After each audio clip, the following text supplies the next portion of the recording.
कि हमारे देश के पहलवान जिन्होंने भारत माता की मस्तक ऊंचा करने में कोई कसर नहीं छोड़ी, पूरी ज़िंदगी उन्होंने लगाई कि किस तरह से हिंदुस्तान का नाम रोशन किया जाए। कल आपने देखा, पूरे देश ने देखा कि वो हमारी बहनें और हमारी भाई किस तरह से मीडिया से मुखातिब होते हुए उनकी आंखों में आंसू थे, उनके सीने में दर्द था और उसमें से उन पहलवानों ने ये भी कहा कि वो कुश्ती से अलविदा करते हैं। ये बड़े शर्म की बात है, बड़े दुख की बात है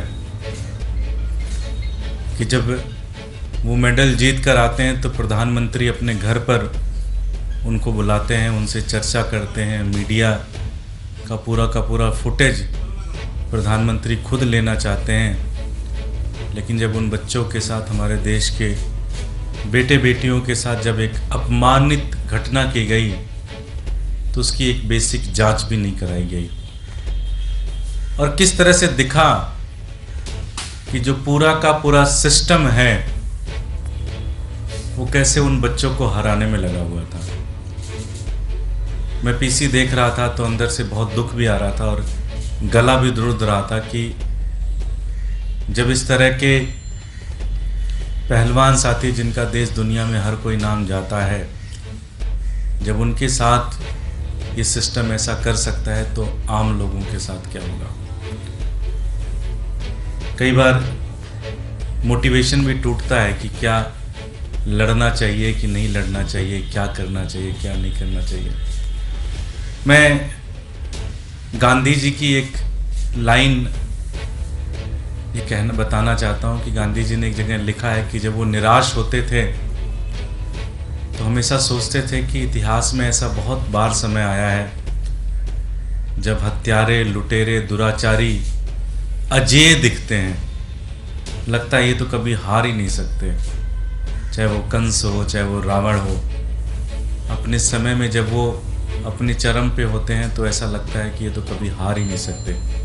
लेकिन अंत में जो विजय है वो सत्य की होती है, असत्य हमेशा हारता है। बड़ी दुर्भाग्य की बात यह है कि जब वो साथी हमारे मेडल जीतते हैं तो पूरी की पूरी भाजपा उनके पक्ष में खड़ी रहती है, उनका नाम प्रचार करने में लगी रहती है, उनकी फ़ोटो अपने होर्डिंग में लगाकर पूरी दुनिया में बताने की कोशिश करते हैं कि जो ये मेडल जीता गया उसमें मोदी जी का भी हाथ है, मोदी जी ने भी इसमें पावर लगाई, मोदी जी ने भी 2-3 नुस्खे बताए थे कि कैसे पटकना है, कैसे नहीं पटकना है। लेकिन जब आज पिछले 1 साल से पूरा देश देख रहा है कि वो किस तरह से संघर्ष कर रहे हैं तो उनके साथ कोई खड़ा नहीं हुआ। खड़े हुए तो इस देश के आम लोग, इस देश की आम जनता, आम जनमानस। वो बच्चे भी किसान बैकग्राउंड से आते हैं, वो बच्चे भी, मैं हमारे वीपी साहब जो हमारे धनखड़ जी हैं, मैं जानना चाहता हूं कि क्या वो भी अपनी चुप्पी तोड़ेंगे कि नहीं तोड़ेंगे, क्योंकि किसानों के ऊपर अत्याचार हुआ है। मैं ये भी देख रहा हूं कि इस पूरे मामले में जो जिनके ऊपर सारा आरोप लगा हुआ है उनकी एक बड़ी रील चल रही है जिसमें वो कहते हैं कि दबदबा उनका रहेगा। मैं एक ही चीज़ कहना चाहता हूँ। आज भी साथी ने मुझे ये कोट भेजा, मुझे बड़ा अच्छा लगा, मुझे लगा आपके सामने ये पढ़ के बताऊँ। अगर इतिहास देखोगे, समय देखोगे और भगवान में भरोसा रखते हो और भगवान का न्याय देखोगे तो दबदबा तो चरित्रवान का रहा है, चरित्रहीनों का दबदबा नहीं रहा है। दबदबा संतों का रहेगा, गुंडों का नहीं रहेगा। दबदबा सीता का रहेगा, रावण का नहीं रहेगा। दबदबा रक्षकों का रहेगा, भक्षकों का नहीं रहेगा। दबदबा सत्य का रहेगा, झूठ का नहीं रहेगा। दबदबा गांधी का रहेगा, गोडसे का नहीं रहेगा। दबदबा खिलाड़ियों का रहेगा, शारीरिक शोषकों का नहीं रहेगा। दबदबा साक्षी का रहेगा, ब्रजभूषण का नहीं रहेगा। मैं उन साथियों से भी कहना चाहता हूँ कि आप हार ना माने। लड़ाई बहुत लंबी है, अंग्रेज़ों को भी हराने में 150 साल लगे, ये तो अभी 2 साल 3 साल की तैयारी है। पूरा देश आपके साथ खड़ा है। इसमें ज़रूर वो एक एसोसिएशन की चुनाव ज़रूर जीते होंगे, भारतीय जनता पार्टी के सहयोग से जीते होंगे, लेकिन भारतीय जनता पार्टी की नैतिक हार ज़रूर हुई है। जब इतिहास लिखा जाएगा तो ये भी लिखा जाएगा कि किस तरह से भारतीय जनता पार्टी एक ऐसे व्यक्ति के साथ खड़ी रही। देखिए, मैं जब ये इंडिया अलायंस की बात चर्चा शुरू हुई थी तो मुझे ध्यान है कि अरविंद जी की एक स्टेटमेंट बड़ी याद आती थी। वो कहते थे जैसे जैसे ये इंडिया अलायंस मजबूत होगा, हर दिन एक खबर आएगी कि फला उससे असंतुष्ट, फला उससे असंतुष्ट, फला उससे असंतुष्ट, फला उससे असंतुष्ट। एक पूरी की पूरी टीम लगेगी, एक पूरी का पूरा सिस्टम लगेगा ये दिखाने के लिए कि इनकी आपस में नहीं बन रही है। और आप देखिए, जैसे ही मीटिंग से निकलता है कोई व्यक्ति तो कहते हैं अच्छा वो तो पहले निकल गए, वो बहुत ज़्यादा ही नाराज़ हो रखे हैं, किसी को कुछ नहीं पता। वो आके कह रहे हैं भाई साहब हमें एक काम था, हम उसके लिए जा रहे थे, हमारे पार्टी के जो साथी थे, दूसरे साथी प्रेस कॉन्फ्रेंस में बैठेंगे, लेकिन चला दिया मीडिया ने कि मीटिंग में हुई 3 आदमी नाराज़, 4 आदमी नाराज़।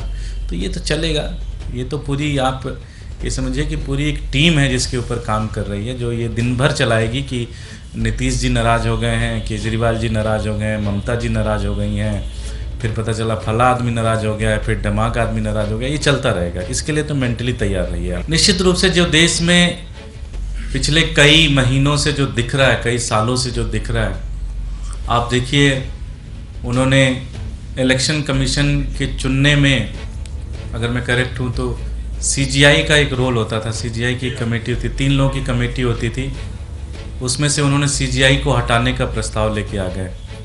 इस तरह से मतलब ऐसा होगा कि प्रधानमंत्री जिसको चाहेंगे वो चीफ इलेक्शन कमीशन बनेगा। 150 से ज़्यादा सांसदों को प्रश्न पूछने के आधार पर उनको निकाल दिया। खुद उनकी सांसदा हेमा मालिनी कहती हैं बहुत क्वेश्चन पूछते हैं, इसलिए इनको हटा दिया गया है यहाँ से। तो आप समझिए कि इससे लड़ना पड़ेगा। और बड़ी खुशी की बात है, आज सब लोग ज़मीन पर उतर कर इसका प्रोटेस्ट कर रहे हैं जंतर मंतर पर। आम आदमी पार्टी का भी इसमें पूरा सहयोग है। पंजाब और दिल्ली जो अलायंस की बैठक, क्या क्या इंडिया अलायंस जो है वो पूरी तरीके से मजबूत है, और तवज्जो वाली जो बात, ये प्रश्न जो है ना, ये प्रश्न ही एक पूरी तरह से एक उस बड़े प्रोपेगेंडा का हिस्सा है कि भैया इनकी बन नहीं रही आपस में, ये आपस में लड़ेंगे। आपकी कभी खबर आई कि भाई योगी जी की मोदी जी से नहीं बन रही है? कहीं खबर किसी प्रश्न ने पूछा? लेकिन आप सड़क पे चले जाइए, चौराहे पे चले जाइए, हर आदमी कहेगा बन नहीं रही है दोनों लोगों में। लेकिन आपसे कोई प्रश्न नहीं पूछेगा, कोई टीवी चलाएगा नहीं, है कि नहीं? गलत तो नहीं कह रहा मैं? तो ये एक बड़ा प्रोपेगेंडा का हिस्सा है, आप लोग भी इसका हिस्सा ना बने। अच्छा ये बताइए दुर्गे सिंह, पंजाब और दिल्ली में बंटवारे को लेकर, अरे हो जाएगा, काहे इतना परेशान है? सब बता दिया जाएगा जब बंटवारा होगा, जब सीट उठ होगा, सब बता दिया जाएगा कहाँ क्या करना है, क्या नहीं करना है। इतना स्ट्रेस मत लीजिए, देश के मुद्दों के ऊपर चर्चा करिए, वो महत्वपूर्ण है। 2 सीट कौन कम लेगा कौन ज़्यादा लेगा वो ज़्यादा फर्क नहीं पड़ता। साक्षी और उन लोगों ने इस्तीफा दे दिया, वो बड़ा मुद्दा है।